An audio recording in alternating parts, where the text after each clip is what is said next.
Le doy la bienvenida a Emilio Álvarez y Casas, senador del Grupo Plural en la Cámara de Senadores. Gracias por estar aquí, dobles, porque sé que estás en Yucatán, Emilio, cumpliendo asuntos de trabajo.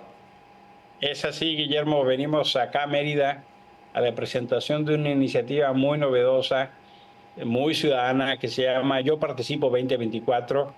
Nos dimos cita a más de 1,000 jóvenes, señoras, señores, para promover la participación a este proceso electoral y además con la grande alegría de estar contigo en el Financiero. Siempre un gusto. Interesante. Gracias, Emilio. Esta semana el Consejo de Derechos Humanos de las Naciones Unidas le hizo a México más de 300 recomendaciones en materia de derechos humanos. Es un tema, creo yo, que no ha sido debidamente dimensionado, debido a la cantidad de distractores informativos que surgen cada día, ya sabemos desde dónde, pero es algo muy serio, por no decir algo muy grave. Alguna vez, te pregunto, ¿México había recibido tantas recomendaciones por faltas u omisiones en derechos humanos? No, Guillermo, y es muy cierto lo que tú dices. Es de la mayor importancia lo que sucedió esta semana. En México fue a Ginebra, donde es la sede de la Organización de las Naciones Unidas, de la ONU. Allí está la sede del Consejo de Derechos Humanos. Y hay un instrumento que se conoce como el examen periódico universal. ¿No me ponen el tollback aquí, porfa? Tendría que estar México en una dinámica de rendir cuentas. 2009, 2013, 2018 y ahora. Pero fíjate, Guillermo, más de 100 países le hacen observaciones a México. Y es notable la agenda de derechos humanos que se ve de México en el mundo. Temas como la militarización o la solicitud de que el ejército mexicano deje de hacer labores de seguridad pública o control de migración, el tema del control de los migrantes. Temas como los feminicidios y la violencia contra las mujeres. Temas como la libertad de expresión, pero que si bien no es un tema nuevo, señalaron la preocupación de que ahora los ataques vienen desde el propio poder presidencial. Hay una marcada e insistente preocupación en el tema de la impunidad estructural en México y hay un señalamiento que por su detalle y su gravedad es muy importante que se repare. El tema de las personas desaparecidas en México, incluso varios países hicieron referencias a nombres, a casos con nombre y apellido. Este es un fenómeno interesante porque no es que a México lo comparen con otros países. No se compara, por ejemplo, a Estados Unidos con Honduras o a Gran Bretaña con respecto a Etiopía.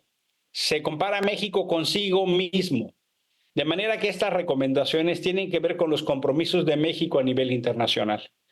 El gobierno mexicano, por su parte, fue a informar de avance en derechos sociales o de la Guardia Nacional, diciendo que tenía otros retos. Y la sociedad civil, y hay que subrayarlo, 300 organizaciones de la sociedad civil presentaron un informe paralelo, justamente llamado Examen Periódico Universal MX. Y me parece entonces, Guillermo, que el contraste de lo que se ve fuera de México, de una crisis de derechos humanos que se ahonda y esta cantidad de recomendaciones ponen muy entredicho lo que sucede a nivel nacional, porque el mismo día, casi a la misma hora, la CNDH presentaba un informe que no tenía nada que ver con los dolores, con las preocupaciones y con los abusos de poder en México, Guillermo. Subrayo, y lo refería en la entrada, algo muy grave.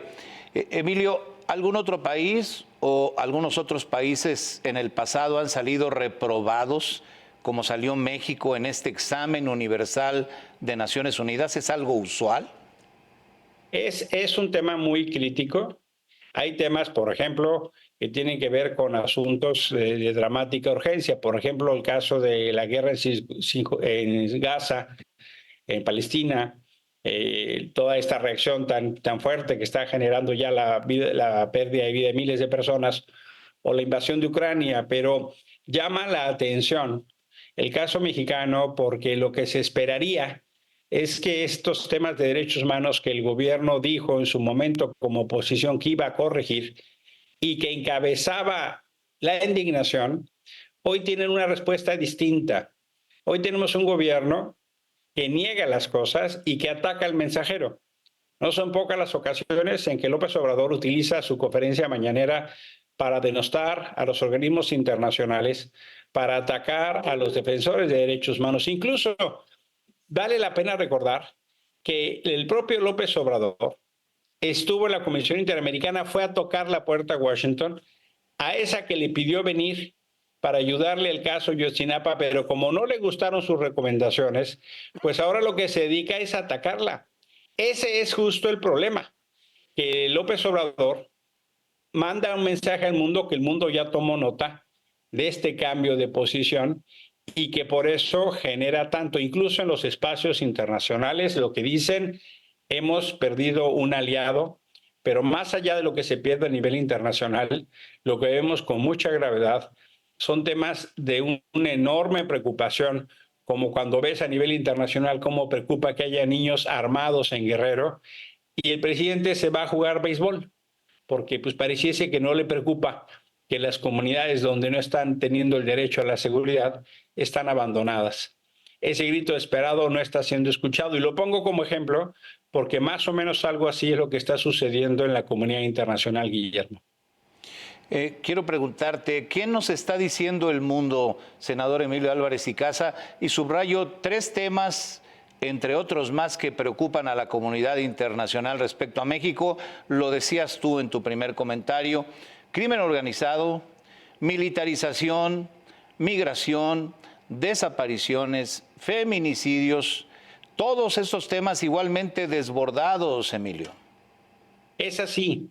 Y fíjate que el problema es que eso va acompañado de señales, por ejemplo, de las embajadas y consulados que advierten a sus ciudadanos de tener cuidado cuando vienen a México. Hay un correlato de lo que sucede, por ejemplo, de las embajadas de Estados Unidos o de Europa, de gente que quiere visitar México y le dicen ten cuidado en tal lugar, ten cuidado en tal otro lugar. Y hay un correlato que se refleja en Naciones Unidas, pero lo más importante es que estas preocupaciones no tienen en el gobierno de Andrés Manuel López Obrador una expresión de preocupación, es decir, que el presidente de México esté claro que la agenda de derechos humanos es una prioridad. Lo que ha sucedido y es el mensaje que se recibe es que hay un discurso muy correcto, pero hay una realidad que le explota y le aplasta. Probablemente el caso Ayotzinapa es el mejor ejemplo. Ya el presidente decidió intervenir directamente en las investigaciones. Él avisó que incluso había militares que iban a ser liberados y ahora quiere culpar a las organizaciones de derechos humanos cuando la Fiscalía no hizo su trabajo por las propias instrucciones de López Obrador. Ese fenómeno ha llevado a que muchos de sus colaboradores ya no estén ahí. El anterior fiscal Omar Gómez, que llevaba el caso Ayotzinapa, dejó el caso justo por la intervención de López Obrador, que ahora se dedica a encubrir a presuntos responsables. Carla Quintana, de la Comisión Nacional de Búsqueda, tampoco. Y el mismo Alejandro Encinas, que esta semana salió a señalar que el Ejército y la Fiscalía estaban haciendo el trabajo suficiente para garantizar la impunidad de los militares.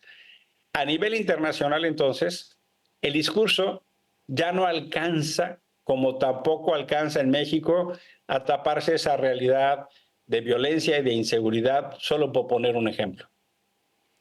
Emilio, déjame preguntarte sobre algo que ocurrió hoy en México y que no es ajeno a lo que estamos comentando.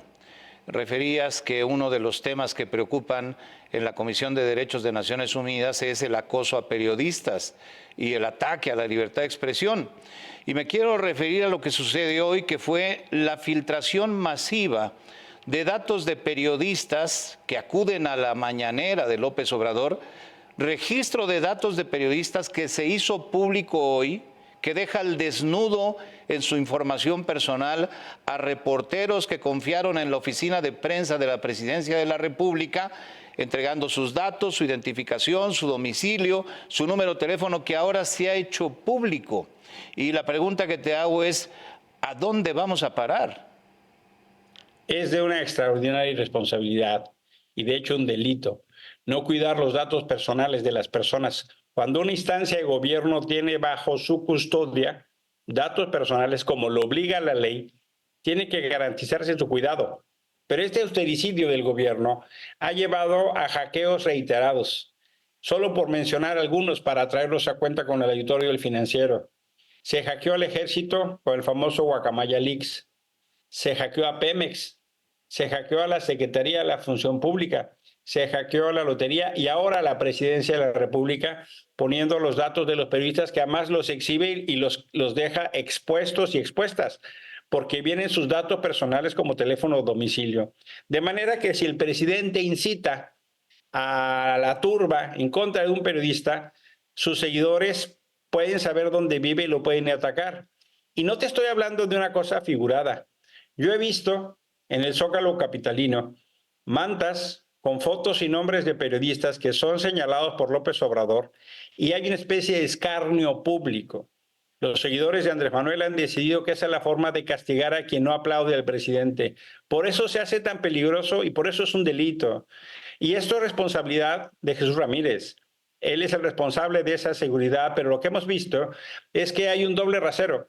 Hay algunos muy a modo, incluso de pocos espacios bajo la argumentación de que influencers y youtubers son bienvenidos, cuando en realidad es un sistema engranado para hacerle preguntas a modo al presidente, preguntas cómodas, preguntas para que el presidente no hable de lo importante y hable de lo intrascendente. Y hay otros periodistas que hacen una labor extraordinaria, crítica, porque su función, el de un periodista independiente y claro, es un compromiso con la libertad de expresión, no con los aplausos al poder. Pero si se hacen públicos esos datos, cuando el presidente sistemáticamente se dedica a atacar y exponer, incluso la Comisión Interamericana de Derechos Humanos, a través de su relatoría de expresión, ha dicho que eso es un abuso de poder. Estos periodistas están en riesgo. Ya el INAI ha salido a declarar que en 72 horas el gobierno mexicano tiene que aclarar qué pasó y esto necesariamente tendría que dar el inicio a un proceso de responsabilidad administrativa y en su caso penal, Guillermo. Lo que sucedió es de alarma, es un delito y muestra la fragilidad de la seguridad de quienes, imagínate, cubren la mañanera. ¿Qué podemos esperar las y los ciudadanos? Sí, lo dices con justa razón. Te iba yo a preguntar qué correspondería. Desde luego le corresponde al INAI, porque es el organismo encargado de la protección de datos personales. Ya sabemos cómo trata el presidente al INAI, por eso te repito la pregunta. ¿Qué correspondería? ¿Se puede recurrir a instancias internacionales para llevar este asunto a esos niveles? Sí, sí corresponde, pero esencialmente prácticamente todas las instancias internacionales te piden primero acudir a las instancias nacionales. López Obrador ha cometido una especie de traición a su propia historia. Quienes están en Morena, muchos vienen del PRD o del PRI o del PAN en su mayoría, y construyeron parte de ese andamiaje de órganos autónomos para limitar el poder. El INAI, el INE, CONAPRED y otros más. Pero ya el poder ya les gustó y ahora quieren demoler, dinamitar todo eso. Por ejemplo, Morena se ha opuesto a nombrar a 2 comisionados del Instituto Nacional de Acceso a la Información, que es, como tú bien dices, el responsable de cuidar los datos personales, es la entidad responsable. López Obrador no atiende esos llamados, como tampoco atiende los del INE. De hecho, este es el presidente que tiene más violaciones a la ley electoral ya en la historia. Y la Fiscalía General de la República o la Secretaría de la Función Pública, que tendrían que estar actuando de manera independiente, parecieran ser nada más apéndices de López Obrador. Se tendrá que seguir el proceso nacional para poder ir a la instancia internacional, pero la señal, otra vez, de la desprotección de este gobierno a sus ciudadanos, en este caso a los periodistas que cubren la mañanera, es solo uno de los síntomas de un presidente más ocupado en ir a jugar béisbol que cuidar a su gobierno. Con esto nos quedamos. Senador Emilio Álvarez y Casa, integrante del Grupo Plural, gracias por estar aquí y bueno, aprovecha y disfruta esa espléndida ciudad, segura por cierto, como muy pocas en el país, que es la ciudad de Mérida. Abrazo fuerte, Emilio, gracias por estar aquí. Gracias a ti y así esperamos que se mantenga Mérida. Muy buenas noches, buen fin de semana. Hasta pronto, senador Emilio Álvarez y Casa. Muchas gracias.